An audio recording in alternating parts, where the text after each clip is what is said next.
রামিসার ঘটনা ঘটে যাওয়া আজ ২ দিন হয়ে গেল। আমাদের মাননীয় প্রধানমন্ত্রী তারেক রহমান, ওনারও একজন মেয়ে আছেন। আচ্ছা একবার ভাবেন তো, উনি যদি একজন সাধারণ নাগরিক হতেন এবং ওনার মেয়ের সঙ্গে আল্লাহ না করুক এই ঘটনা ঘটতো, তিনি বাবা হিসেবে কিভাবে এটা অ্যাকসেপ্ট করতে পারতেন? তিনি বাবা হিসেবে এটাকে কেমনে সহ্য করতে পারেন? আচ্ছা আপনি নিজেকে একবার এখানে দাঁড় করান তো রামিসার বাবার জায়গায়। যদি আপনার মেয়ের সঙ্গে আজকে এমন হতো, যদি আপনার মেয়ের গলাকে কেটে ফেলা হতো, যদি আপনার নিষ্পাপ বাচ্চাকে রেপ করা হতো, আপনি কি অ্যাকসেপ্ট করতে পারতেন? আমার বাচ্চার সঙ্গে যদি এটা কালকে হয়, এটা কি আমি অ্যাকসেপ্ট করতে পারবো? কেউ কি অ্যাকসেপ্ট করতে পারবে? এত বড় একটা ঘটনা, এত বড় একটা অন্যায়, এত বড় একটা ক্রাইম, অথচ সবচেয়ে বড় অবাক করা বিষয় হচ্ছে আজকে যে পরিমাণ আমরা অ্যাক্টিভ আছি, ৭ দিন পরে আমরা সবাই হারিয়ে যাব। মাগুরার আসিয়াকে আমরা যেভাবে ভুলে গেছি, আমরা যেন রামিসাকে ঠিক সেভাবে ভুলে না যাই। আমাদের দেশের বাস্তবতা হচ্ছে, একটা ইস্যু আসে, খুব ট্রেন্ডিংয়ে থাকে, ৫ দিন পরে আরেকটা ইস্যু আসে, ওই ট্রেন্ডিংটা আগের মতো আর থাকে না। আমরা দেখেছি মাগুরায় যখন নিষ্পাপ আসিয়াকে রেপ করা হয়, পুরো দেশের মিডিয়া তখন অ্যাক্টিভ ছিল, মানুষগুলো প্রতিবাদী হয়ে উঠেছিল। ঠিক তার কয়েকদিন পরে একটা ভিন্ন কনটেক্সট এসেছে, ভিন্ন ইস্যু এসেছে, মানুষ ওই ঘটনাকে ধামাচাপা দিয়ে দিয়েছে, মানুষ সব ভুলে গেছে। আজও সেই মামলা আদালতে ঝুলছে, তার কোনো ন্যায্য বিচার বাংলাদেশের মানুষ দেখতে এই পর্যন্ত পারে নাই। নাও মাই কোয়েশ্চেন ইজ, রামিসার বাবা তিনি বলেছেন যে এই রাষ্ট্রের কাছে আমি বিচার চাই না, আপনারা বিচার করতে পারবেন না, কাইন্ড অফ চ্যালেঞ্জ তিনি ছুড়ে দিয়েছেন। এবং আমার কাছে মনে হয় যে রাষ্ট্রের এই চ্যালেঞ্জটা অ্যাকসেপ্ট করা উচিত, কারণ রাষ্ট্র যদি আজকে এই ধর্ষকের বিচার করে, রাষ্ট্র যদি এই ধর্ষককে প্রকাশ্যে মৃত্যুদণ্ডের বিচার করে, ইনশাআল্লাহ আগামীতে কোনো ধর্ষক কোনো বাচ্চার গায়ে হাত দেওয়ার পূর্বে ১,০০০ বার চিন্তা করবে।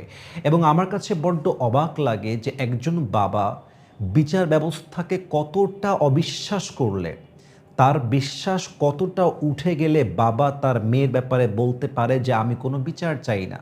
কতটা ক্ষোভ তার ভেতরে, কতটা কষ্ট জমানো থাকলে সে কথা বলতে পারে যে আমি এই ঘটনার বিচার চাই না, রাষ্ট্র এটার বিচার করতে পারবে না।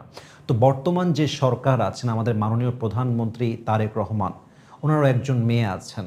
আচ্ছা একবার ভাবেন তো, উনি যদি একজন সাধারণ নাগরিক হতেন এবং ওনার মেয়ের সঙ্গে আল্লাহ না করুক এই ঘটনা ঘটতো, তিনি বাবা হিসেবে কিভাবে এটা অ্যাকসেপ্ট করতে পারতেন? তিনি বাবা হিসেবে এটাকে কেমনে সহ্য করতে পারেন?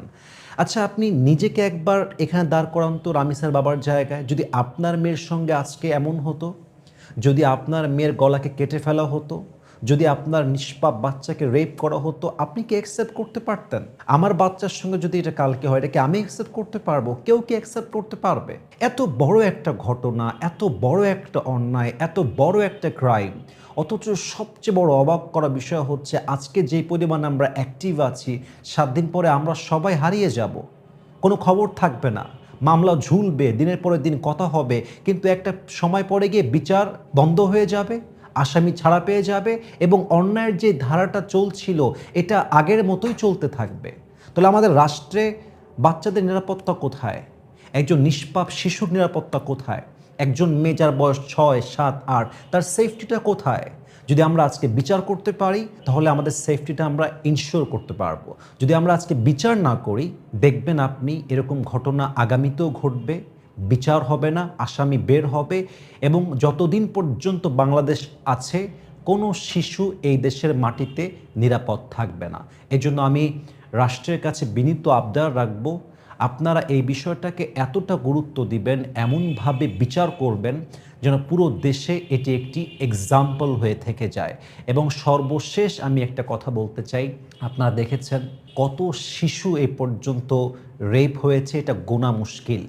আপনারা দেখেছেন ওসমান হাদির মতো একজন প্রতিবাদী যুবককে রাস্তায় ওপেনলি গুলি করে শ্যুট করা হয়েছে, এই পর্যন্ত আমরা পরিপূর্ণ বিচারটা দেখতে পারি নাই। আমাদের দেশের বিচার ব্যবস্থা এতটা দুর্বল হয়ে গিয়েছে যে অন্যায়কারী অন্যায় করার পূর্বে একটাবার ভাবতেও চায় না। মাদক ব্যবসায়ী ধরা পড়তেছে, মিডিয়ার সামনে সে হাসতেছে। এই জন্য যতক্ষণ পর্যন্ত বিচার অ্যাক্টিভ না হবে, সঠিক বিচার না হবে, এদেশে অন্যায়কে রুখে দেওয়া যাবে না।